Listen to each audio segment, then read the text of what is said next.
22. Viajar enriquece. ¿Qué duda cabe? En este caso, el enriquecimiento era debido no solo a los generosos honorarios asumidos por mi providencial cliente, don Roberto Jesús Rodríguez del Valle y Suárez de Pertierra, sino también a los innumerables nuevos conocimientos que había ido adquiriendo desde mi primera entrevista con tan distinguido y generoso personaje.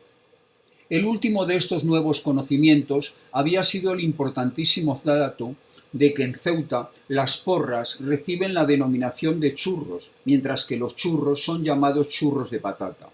Me he enterado de tan valiosa información gracias a la colaboración inestimable de un taxista en mi camino a mi primera visita a la fábrica de cervezas Las Palmeras. Las porras en Ceuta, en donde en realidad son llamadas churros, no son las de San Ginés, a cada quien lo suyo, pero de todas formas son deliciosas y te hacen encarar el día y la semana, pues era lunes, con una actitud más entusiasta. ¿Y por qué los churros se llaman en Ceuta churros de patata? Pues eso todavía no lo he averiguado, todo se andará. Siempre es conveniente dejar algo sin saber para tener algo que averiguar mañana. Gracias a mi caminata del día anterior, ya conocía yo con exactitud el emplazamiento de la fábrica, por lo que he llegado allí sin mayores complicaciones. En la garita de la entrada he preguntado por el gerente y tras darme a conocer me han llevado a su despacho sin pérdida de tiempo. Obviamente me estaban esperando.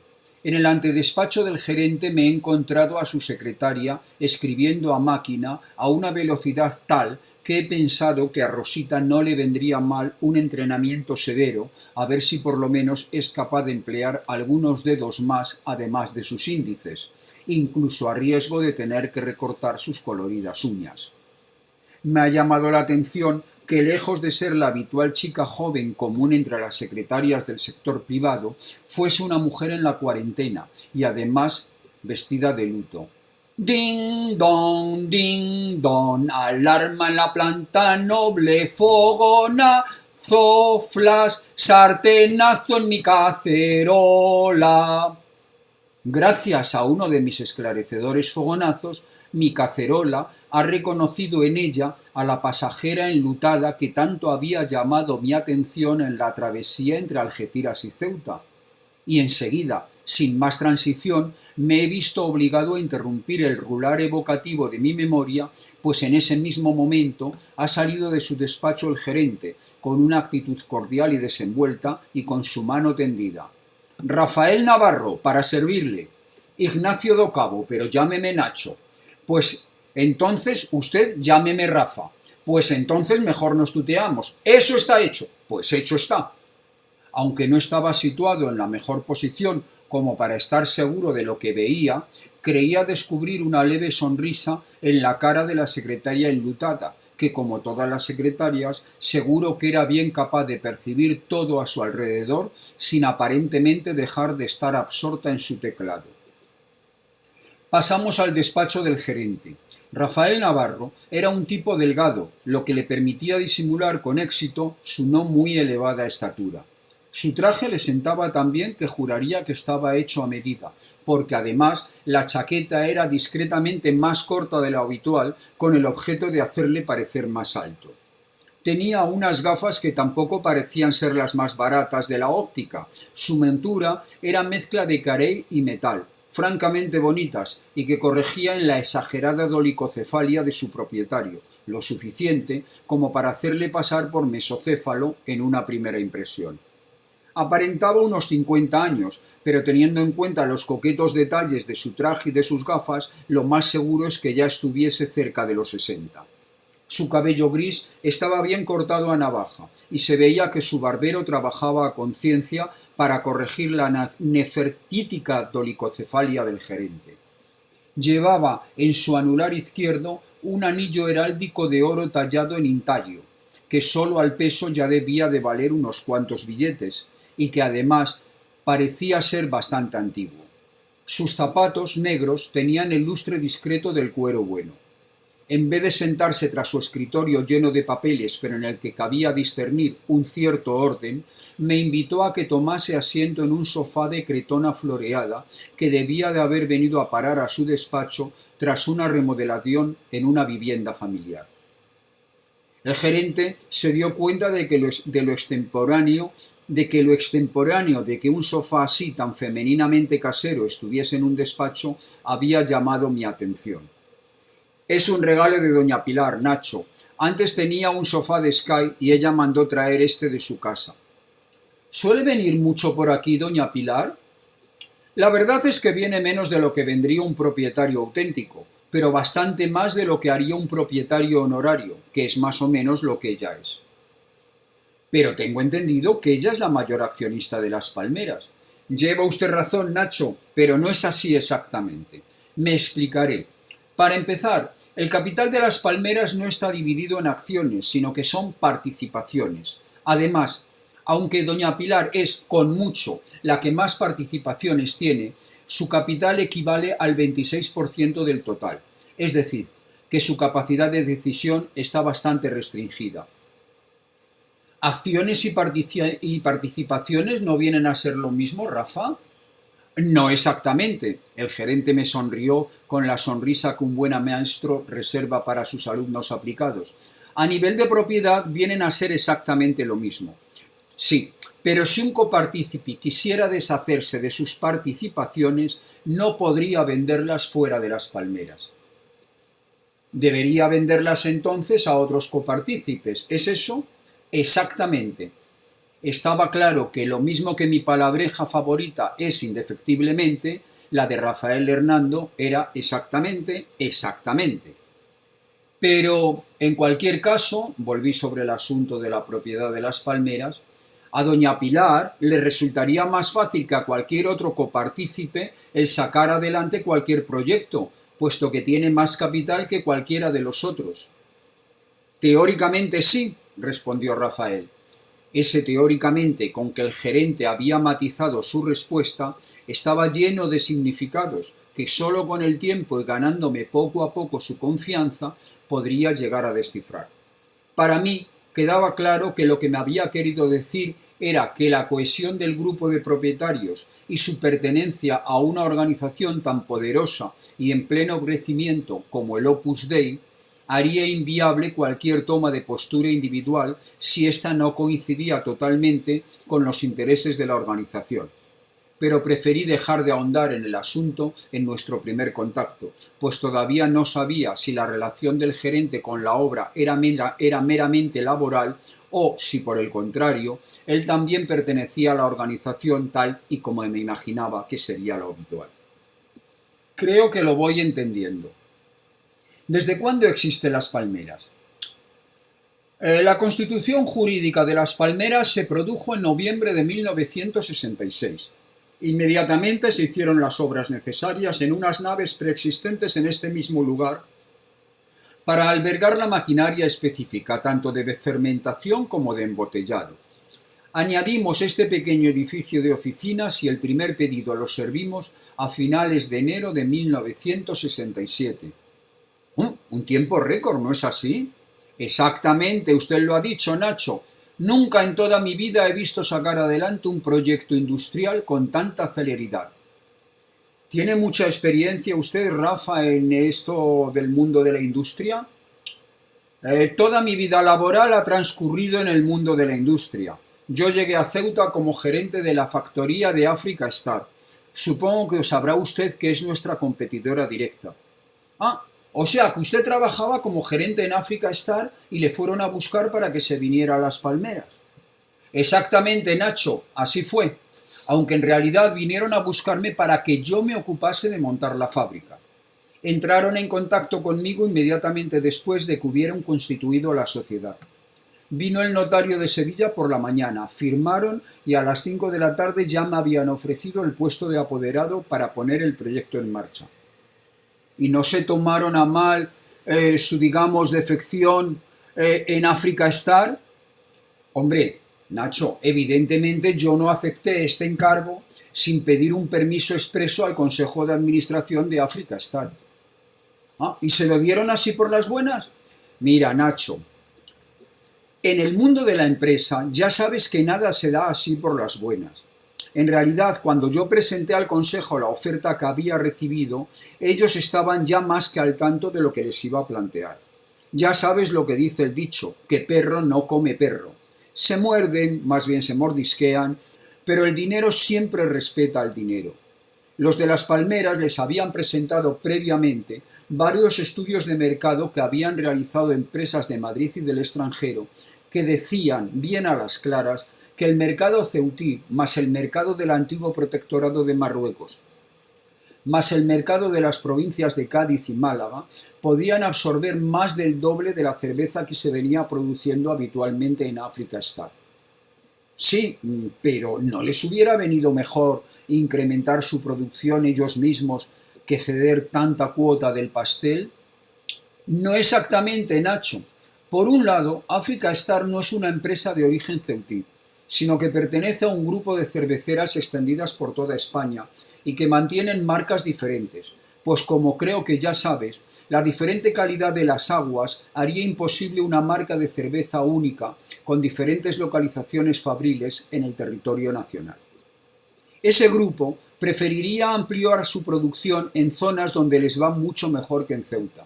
Date cuenta, Nacho, de que la producción en Ceuta está casi restringida al mercado local por culpa de los altos costes del transporte.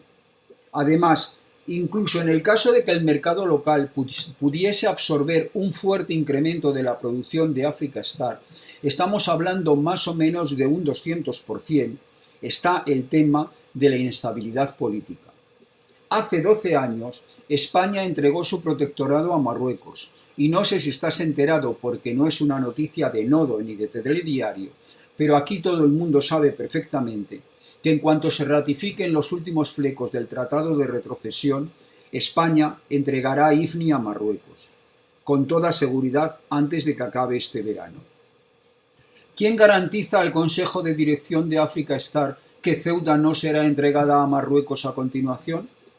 Como tú comprenderás, teniendo en cuenta la actitud descaradamente abandonista de España, lo raro es que el dinero, por muy caballas que los copartícipes sean, haya decidido montar las palmeras aquí.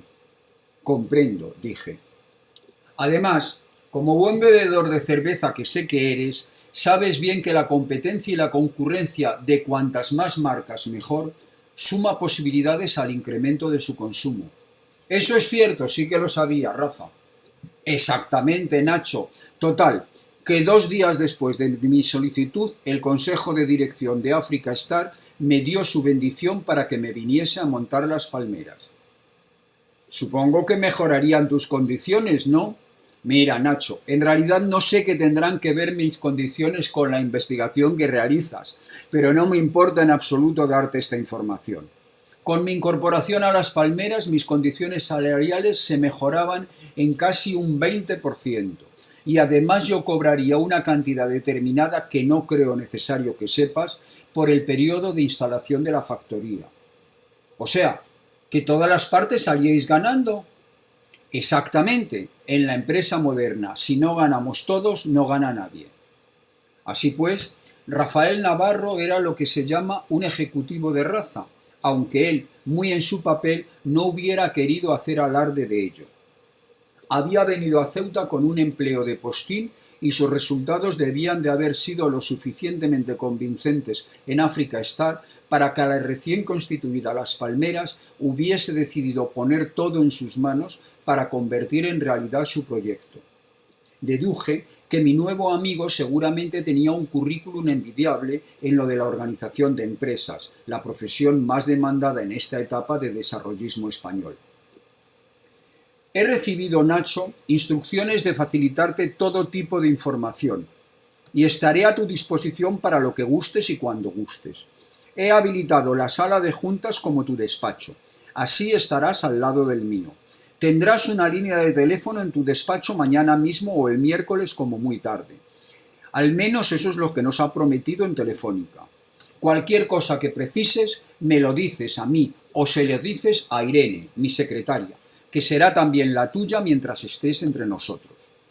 No es lo habitual, pero a veces tengo que viajar a la península y cuando eso ocurra, Irene podrá darte cualquier información que necesites, pues es de absoluta confianza y sabe de las palmeras tanto como yo. Y ahora, si te parece, podemos dar una vuelta por la fábrica para que te vayas familiarizando. Perfecto, me parece perfecto, Rafa. Rafael me presentó formalmente a Irene, la mujer enlutada que tanto había atraído mi atención durante mi primera travesía marítima. Luego me mostró lo que sería mi despacho. Era una estancia más amplia que el propio despacho del gerente. Se podía apreciar que había habido una recomposición en la distribución del mobiliario y que a causa de la llegada de mi escritorio y mi sillón, muy funcionales ambos, se habían desplazado una mesa circular con 6 sillones de conferencia y un sofá de sky verde que parecía hermano gemelo del que yo utilizaba para sestear en mi despacho del Manantial. Rafael se percató de que me fijaba en él. ¿De dónde dirías que ha venido, Nacho? Pues yo diría que ha venido de tu mismo despacho, Rafael. Exactamente. O sea, se trata del sofá que tenías antes de que la viuda te regalase el que tienes ahora, ¿no es eso? Exactamente. Muy buen detective, sí señor. Solo una cosa te rogaría, que no te refieras a doña Pilar como la viuda. Ya sé que en Ceuta es la costumbre y que es la verdad, pero a mí tampoco me gustaría que me llamasen el enano o el patas cortas, aunque sea cierto. Hombre, yo hubiera pensado que a ella no le molesta. Es más, juraría que a ella le gusta que la llamen así. Cuando hablé con ella, anteayer, vino a decirme que toda su vida había estado en función de la de su marido. Mira, Nacho, a menudo hay pájaros que no abandonan la jaula aunque les dejes la puerta abierta. Yo opino que si pese a ello mantienes siempre abierta la puerta, llegará un día en que la curiosidad les vencerá y saldrán a su libertad. Puedes hacer lo que quieras, yo solo te digo que prefiero llamarla doña Pilar que la viuda. Pero por eso no vamos a discutir.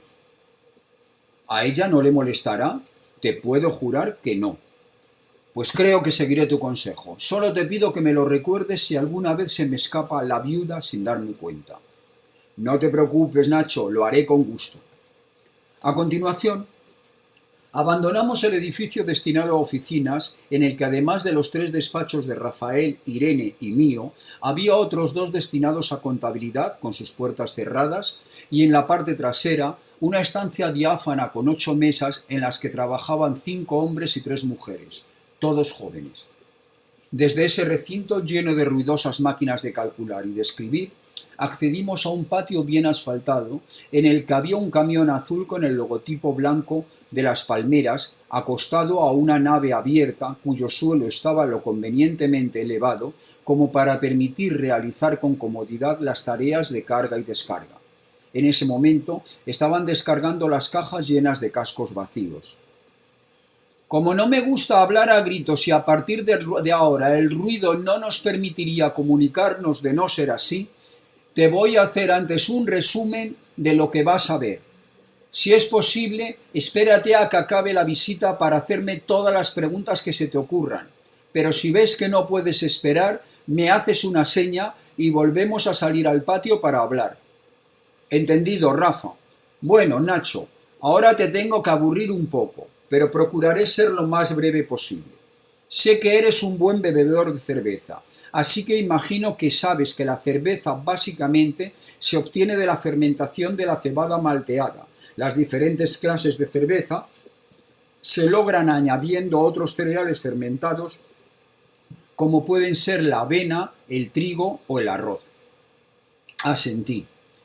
En las palmeras empleamos cebada de 2 carreras y mezclamos la cebada malteada con avena, lúpulo y levadura de baja fermentación.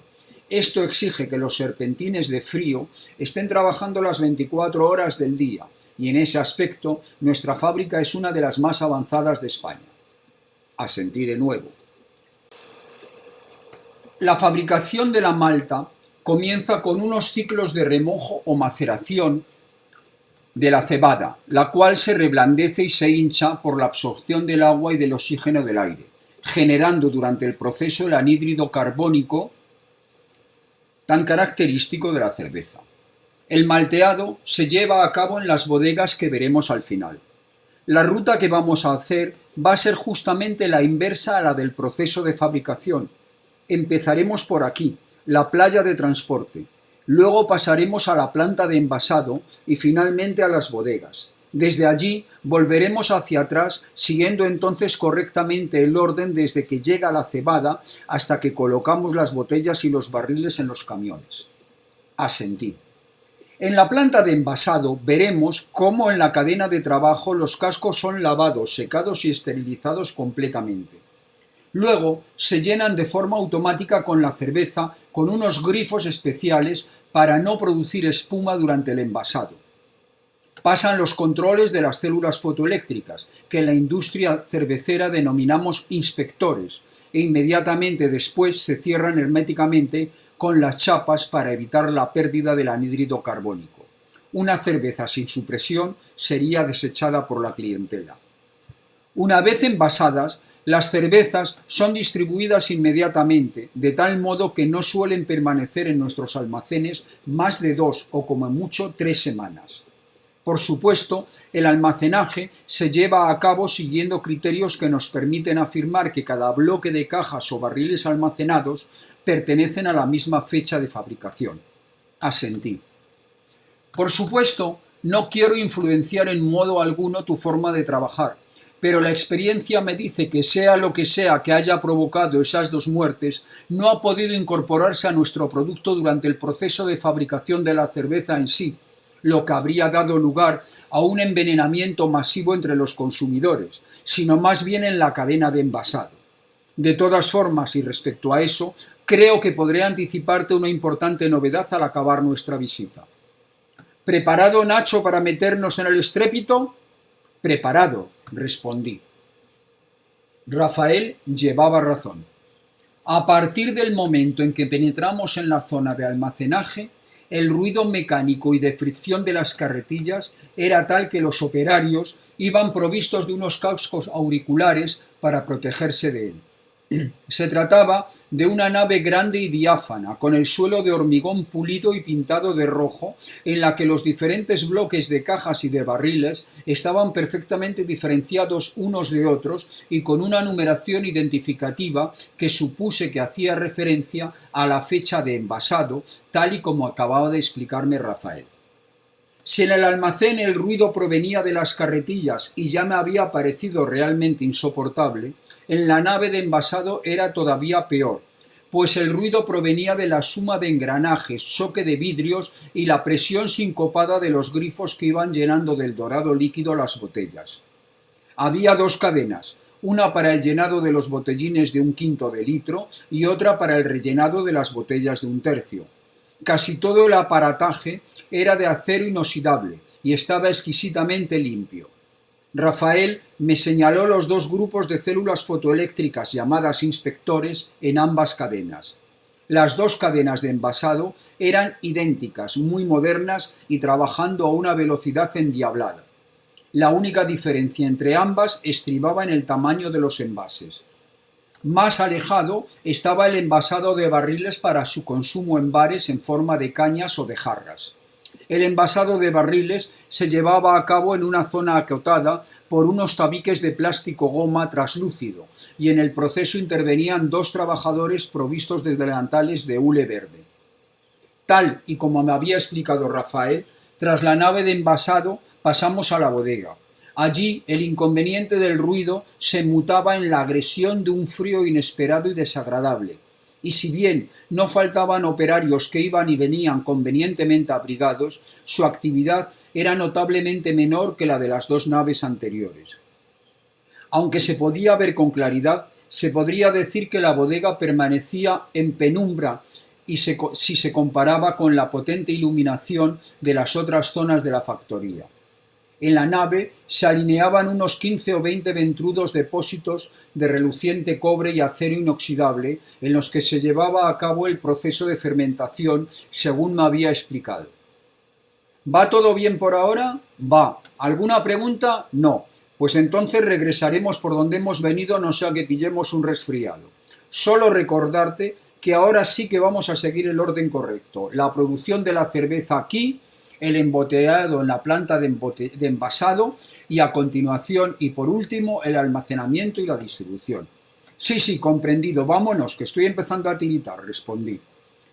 Cuando regresamos a la planta de envasado, me entretuve en mirar los inspectores, como eran llamadas las células fotoeléctricas que vigilaban el correcto desarrollo de la operación. Rafael, al verme interesado, me condujo a los túneles de lavado de los envases.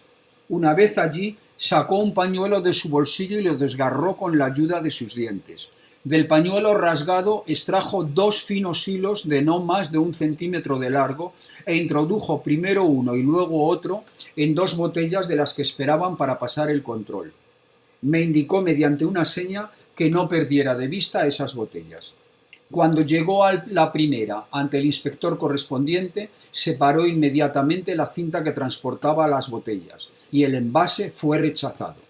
Exactamente lo mismo ocurrió poco después cuando llegó la segunda botella en la que Rafael había introducido el hilo.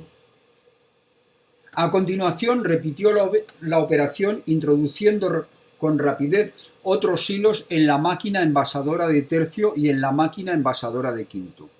En todos casos, las botellas con elementos extraños en su interior fueron correctamente detectadas y rechazadas. Luego, Rafael se dirigió a un grifo y llenó de agua un vaso. Con ese vaso añadió una cantidad insignificante de agua a otras 4 botellas, 2 en cada cadena de envasado. Las 4 botellas fueron correctamente detectadas y rechazadas por las células fotoeléctricas llamadas inspectores. Tras pasar de nuevo por la nave de almacenaje y la playa de transporte, regresamos al edificio de administración. Cuando llegamos al despacho de Rafael, vino enseguida Irene para que el gerente firmase una serie de documentos. Una vez que nos quedamos solos, Rafael dejó caer la bomba que había tenido reservada durante más de 3 horas. ¿Alguna pregunta, Nacho? Creo que tengo una idea bastante clara de cómo funciona la factoría y opino como tú que el único punto en el que ha podido ser posible el sabotaje es obviamente en la planta de envasado. Exactamente. Proseguí. Lo que no acabo de entender es cómo ha podido ser posible la introducción de un elemento extraño en 2 botellas sin que esas células fotoeléctricas inspectoras lo hayan detectado. Francamente, la demostración que me has hecho de su eficiencia me ha dejado estupefacto.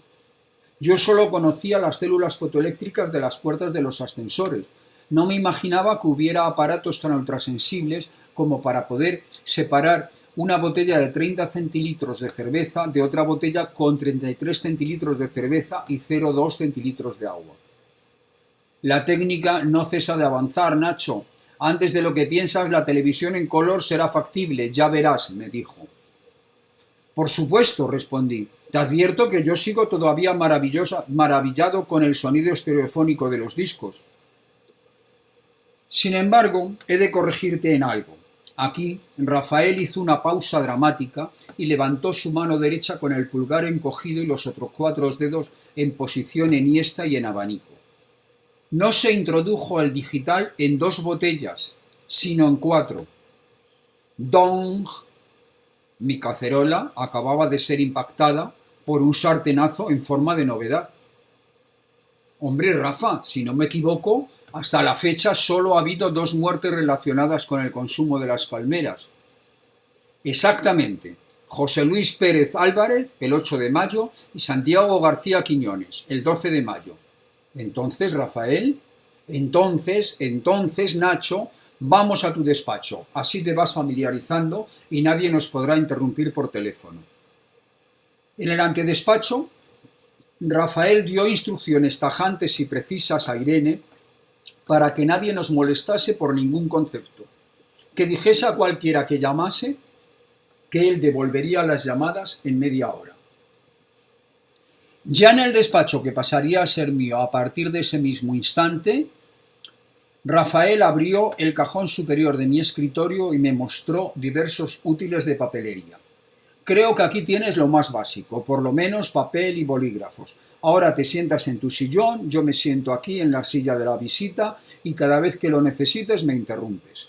Todo es bastante sencillo y yo lo sé desde el sábado. pero como sabía que tú vendrías, hoy he preferido no comentárselo a nadie, ni siquiera a doña Pilar ni al comisario Baena. Te ruego, por tanto, que si estimas conveniente que ellos lo sepan, les digas que esto se ha descubierto hoy mismo. Gracias por la deferencia, Rafa. No te preocupes. Estoy acostumbrado a retener información y a soltarla cambiando fechas y demás. Nadie podrá decir de ti que has ocultado nada. Muy bien, Nacho, te lo agradezco. Como sabrás, en la autopsia del primer muerto no había aparecido nada como para llamar la atención del forense, y por eso se determinó que la causa del óbito había sido un fallo cardíaco y punto final. Pero claro, una muerte similar solo 4 días después de la primera despertó la suspicacia del médico. Así que ordenó un análisis de sangre y apareció el digital.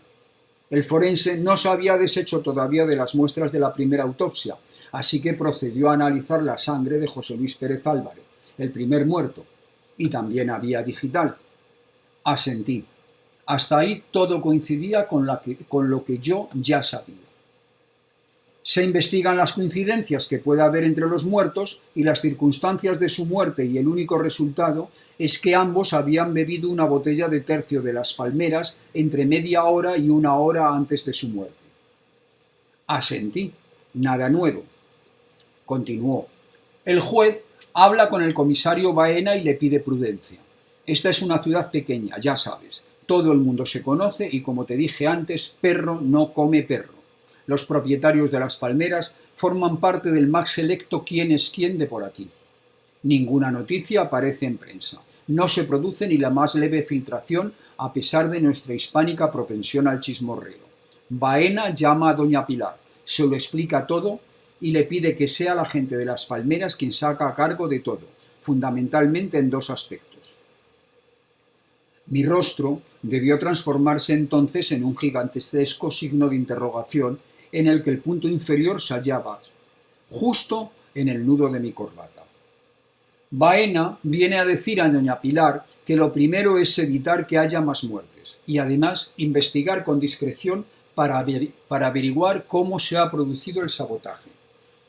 Baena propuso a doña Pilar que hablase con sus amigos de Madrid y que contratasen a un buen detective, el mejor si era posible, es decir, tú mismo, el famoso Ignacio do Cabo Alberti.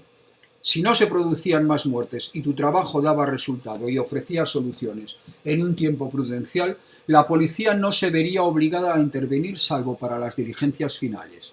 O sea, para llevarse los honores a costa de tu trabajo, ya me entiendes. Rafael dibujó una sonrisa de malevolencia teatral. Contesté. ¿Dijo Baena cuánto tiempo era para él un tiempo prudencial? No, no lo dijo, o por lo menos doña Pilar no me lo ha transmitido a mí. Claro, que la verdad es que a mí tampoco se me ha ocurrido preguntárselo a ella. Supongo que se lo podrás preguntar tú mismo cuando vuelvas a estar con ella. Me ha dado instrucciones para que cuando estés ya bien instalado vayas un día a comer con ella a las casetas de la playa de Benítez. Bien, continúa, Rafa, por favor. Doña Pilar se puso en contacto conmigo de inmediato y siguiendo sus indicaciones fui a ponerme a las órdenes del comisario Baena sin mayor dilación. En su despacho de la comisaría me dijo que averiguase a qué lotes de fabricación pertenecían las 2 botellas consumidas por los muertos y que procediese a retirar esos lotes en donde quiera que hubiesen sido distribuidos y proceder a su destrucción para evitar que se produjesen nuevas víctimas. Y, respondí, José Luis Pérez Álvarez había bebido su botella en el bar La Cepa de la Plaza Vieja, y la botella de la que bebió Santiago García Quiñones había sido comprada pocos días antes por doña Milagros, la dueña de la pensión en la que vivía, en el colmado del conocido como Susi en la calle Antíoco, en los bajos del edificio de los agentes comerciales. Consultadas las hojas de pedido de ambos establecimientos, pudimos determinar sin ninguna posibilidad de error que efectivamente ambas botellas pertenecían a un mismo lote, el fabricado el 23 de abril. Asentí. Mi cacerola estaba hirviendo. Parecía a punto de estallar. En cualquier momento recibiría el fogonazo. Afortunadamente, prosiguió Rafael, ese lote solo había sido distribuido en Ceuta, gracias a lo cual la semana pasada ya teníamos toda la producción de ese lote retirada y destruida, dije yo. No exactamente, respondió Rafael, Por lo poco que sé de detectives, nunca se debe destruir nada relacionado con un crimen. Y como ya me había dicho doña Pilar que tú vendrías anteayer, preferí esperar. Te besaría, Rafael. Gracias, no es necesario, Nacho. Como tenía unos días hasta tu llegada, se me ocurrió pasar todas las botellas retiradas por los inspectores. O sea, por las células fotoeléctricas, ¿quieres decir? Sí, exactamente, por las células fotoeléctricas. Y, pues, todas las botellas de un quinto pasaron el control. Para estar seguro las hice pasar 2 veces. Intervine, pero las de tercio... Exactamente, dijo Rafael, ya veo que eres rápido. El fogonazo me había llegado en realidad un poco antes, pero me había propuesto mantenerme en silencio para no empatar a Rafael. Se estaba revelando como un colaborador más que eficiente, indispensable. No quería que me tomase por un repelente niño Vicente para evitar que su actitud cooperante se interrumpiese. Así que replegué velas de inmediato. ¿Y qué pasaba con las de tercio?, dije. Pues que fueron rechazadas 2. ¿Volviste a hacerlas pasar por los inspectores? Por supuesto. Hice pasar todas las botellas de tercio otras 2 veces por los inspectores. En las 3 ocasiones fueron rechazadas las 2 mismas botellas. ¿Y dónde están? Están en la caja fuerte de mi despacho. Estuve a punto de mandarlas a un laboratorio de confianza en Madrid, pero preferí esperar a que fueses tú quien decidiese qué hacer. ¡Ay, Rafael! Antes te hubiera besado, Rafael. Ahora te comería a besos. Creo que será mejor que comamos los 2 en otro sitio, dijo él. Te voy a llevar a casa Fernando, miró su reloj. Pero todavía tenemos tiempo, si quieres, para pasar esas 2 botellas por los inspectores para que tú compruebes todo lo que te he dicho. Pues me parece espléndido, por supuesto. ¿A qué laboratorio de Madrid tenías pensando mandar las botellas? Al del doctor Tejero, en la calle Recoletos. Supongo que lo conocerás, es eficiente y discreto. Sí, señor, apunté. Muy buena elección, muy eficiente y muy discreto. Muy buena elección, Rafael, la mejor. Efectivamente, el laboratorio del doctor Tejero en Recoletos, casi esquina con Serrano, es sin duda el mejor laboratorio de Madrid, o incluso de España. Están acostumbrados a trabajar para la industria y saben tener la boca cerrada. Es el laboratorio con el que me gusta trabajar siempre y cuando mi cliente de turno esté dispuesto a abonar la factura. En el caso Ceuta estaba claro que don Roberto Jesús Rodríguez del Valle y Suárez de Pertierra estaría encantado de correr con el gasto. Gracias. Ya me imaginaba yo que tú lo conocerías, dijo Rafael. Pues entonces, si te parece bien, hacemos la prueba de los inspectores e inmediatamente después enviamos a Madrid las botellas para su análisis. Perfecto, dije. Solo una pregunta más. ¿El nombre exacto del color de las botellas de cerveza es ámbar? Exactamente no, respondió. Llevas razón. Las botellas son de color ámbar, pero la industria del vidrio recibe el nombre de vidrio topacio. Exactamente su nombre es vidrio topacio. Si mi vida dependiera de mi respuesta y me preguntaran de qué color es el topacio, yo hubiera jurado que el topacio es de color azul, respondí. Así también lo creía yo, dijo Rafael, hasta que entré en el mundo de la cerveza. Si sabes perdonarme la pedantería, te diré que pese a lo que muchas personas piensan, las piedras preciosas se clasifican no según sus colores, sino según su composición. Así el diamante, aunque comúnmente es traslúcido y sin color, no dejará de ser diamante aunque sea negro, siempre que sea carbono puro. Por ejemplo, uno de los diamantes más famosos del mundo, el diamante de Braganza, de la corona portuguesa, era en realidad precisamente un topacio. El topacio es habitualmente amarillo o marrón en la amplia gama que va desde un color a otro, incluyendo, como tú decías, el ámbar. Aunque puede haber topacios translúcidos, topacios sin color, como el diamante Braganza, blancos, azules, violetas y rojos. Por eso, en muchas ocasiones, piedras que habían sido consideradas rubíes o zafiros eran en realidad topacios. Además, el topacio puede modificar su color mediante la aplicación de calor y también con rayos gamma y con haces de electrones. En el tema que nos ocupa, el vidrio topacio existe desde que existe el vidrio, pues su color oscuro resulta tremendamente útil a la hora de proteger de la luz el contenido de los envases fabricados con él. No solo la cerveza y otras bebidas alcohólicas, sino gran cantidad de medicamentos demandan este tipo de vidrio como el recipiente más adecuado. Hay muestras de vidrio topacio incluso anteriores al vidrio incoloro. Más tarde se utilizó como alternativa para esos mismos fines el vidrio verde, que en la industria del vidrio se denomina vidrio esmeralda, aunque la gente de la calle prefiere llamarlo verde botella. Y así hay bastantes marcas de cerveza y de whisky que en el extranjero lo utilizan para sus envases, pero su protección frente a la luz solar es bastante menor que la del vidrio topacio, y por eso el vidrio esmeralda no es utilizado en la industria farmacéutica. Es cierto, dije, el whisky JB va en botella verde. Hombre, respondió Rafael, y también el champán, pero no olvides que las botellas de champán maduran en bodegas a las que no llega la luz, y por eso la menor eficacia del vidrio verde esmeralda frente al vidrio topacio es en ese caso inapreciable. Ahora bien, tú me has mencionado el whisky JB. Pues bien, frente a ese ejemplo, yo podría decirte que el whisky Ballantines o el White Horse van envasados en vidrio topacio.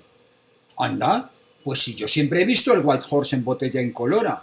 Ay, Nacho, porque tú solo conoces el White Horse embotellado para la exportación, que sí, efectivamente va en botella incolora, pero si alguna vez vas a Escocia verás como el White Horse auténtico va en su botella ovalada de vidrio topacio y su tapón hermético tipo chapa. ¿Has estado en Escocia? Bueno, hice mis estudios en la Universidad de Glasgow, la universidad pública más antigua de Escocia, casi 200 años más vieja que la de Edimburgo. Hombre, no tenía ni idea. Y maldita la importancia que eso pueda tener, perdóname, Nacho. A veces resulto ser un pedante insoportable. Pero es que cuando se ha vivido en Escocia más de 20 minutos seguidos sientes la rivalidad entre Glasgow y Edimburgo como algo propio y te ves obligado a tomar partido. Ya veo. Y veo que tú lo tomas por Glasgow, Rafael. Sí, es verdad. A mí me gusta ir siempre con las que lleva las de perder. Si fuese de Madrid sería del Atlético de Madrid y no del Real Madrid. Hombre, qué coincidencia, a mí me pasa igual, dije. No me gusta tanto el fútbol como al resto de los españoles, pero siempre digo que soy del Atlético de Madrid. Como ya veo que no eres de Madrid, ¿de dónde eres, Rafael? Mira, Nacho, yo soy de los que opinan que uno no es de donde nace, y desde hace años me considero caballa, pero en realidad yo he nacido en un pueblo muy pequeño de Albacete que ni siquiera sale en los mapas, cerca de Tarazona de la Mancha. ¿Y de Tarazona de la Mancha fuiste a parar a Glasgow? Mira, Nacho, resulta que veo que eres un experto en tirar de la lengua. Estabas predestinado tú para tu profesión, pero creo oportuno llamarte al orden. Lo más urgente en estos momentos es enviar cuanto antes las 2 botellas al laboratorio de Madrid. Pero quiero que tú mismo veas su comportamiento frente a los inspectores antes de mandarlas. Cuando hayamos hecho todo eso, te prometo que te cuento mi vida de a cabo a rabo mientras comemos en casa Fernando. ¿Te parece? Me parece, asentí. Abandonamos pues mi despacho para volver al suyo. La caja fuerte estaba situado al lado de su mesa de escritorio. Se trataba de un moderno cofre empotrado en la pared que además de llave tenía una combinación de 4 posiciones. Rafael extrajo de la caja un envase de corcho blanco. Dentro estaban las 2 botellas de las palmeras envuelta cada una en un paño de fieltro gris. Con las 2 botellas nos fuimos a la nave de envasado. Nos dirigimos a la cadena que se ocupaba de las botellas de 1/3 de litro y allí nos colocamos en el punto en que las botellas llenas y ya precintadas con la chapa proseguían su camino para ser colocadas en las cajas de madera compartimentadas. Rafael puso una de las botellas que llevábamos entre otras 2 cualquiera y la seguimos con la vista. Poco antes de acabar su recorrido, la cinta transportadora se detuvo y la botella fue rechazada. Lo mismo ocurrió con la otra botella, y volvió a ocurrir 6 veces más, pues repetimos el proceso en 3 ocasiones. Recogimos las 2 botellas y volvimos al despacho. Allí Rafael envolvió cuidadosamente cada una de las botellas en el paño de fieltro gris e introdujo ambas en la caja de corcho blanco. ¿Qué opinión te merece todo lo que has visto, Nacho? Pues que es evidente que quien puso las 4 botellas venenosas en circulación es alguien lo suficientemente familiarizado con la rutina del envasado como para saber hurtarse a la vigilancia de las células fotoeléctricas, porque resulta indiscutible que a las células fotoeléctricas no se les escapa ni la más leve anomalía. Exacto, respondió. Ahora, dije, llega la pregunta clave en cualquier investigación criminal. ¿A quién beneficiarían esas 4 muertes? ¿Y qué opinas tú?, dijo él. Y contesté, la respuesta es que no se puede saber a quién beneficia la muerte de alguien si no se sabe antes quién va a ser ese alguien. Exacto, Nacho, exacto. Continué. En el mundo del crimen, cuando la muerte de alguien no beneficia a nadie, hay que pensar en un crimen pasional y no racional. ¿Celos?, preguntó Rafael. Pasional, dije, no siempre tiene que ver con amor. Significa simplemente que no obedece a un patrón de beneficio lógico. Puede ser por celos, por despecho, por amor, por venganza, por ocultar otro crimen. Demasiadas posibilidades, ¿no te parece, Nacho? Pues sí. Si tenemos la mala suerte de que estemos frente a unos crímenes pasionales, estaremos perdidos. Solo una circunstancia azarosa podría aportarnos la solución. Nuestra obligación es pensar que estos crímenes se han cometido con un objetivo concreto. Y cuando descubramos cuál es ese objetivo y a quién beneficia, habremos encontrado la respuesta a todas las incógnitas. Por lo que sabemos, podemos confiar en que el criminal no actúa dejándose llevar por la pasión, ya que se ha tomado demasiadas molestias y ha actuado meticulosamente. En ese momento se escuchó una sirena trompetera. Casi a continuación golpearon en la puerta. Era Irene. Si no necesitan nada, me voy. Claro que sí, por supuesto, dijo Rafael. Puedes irte, Irene.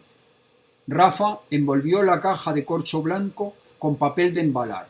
Extrajo una barra de lacre de un cajón de su mesa de escritorio y selló con su anillo en 6 puntos el paquete. Nos vamos, dijo, y nos fuimos.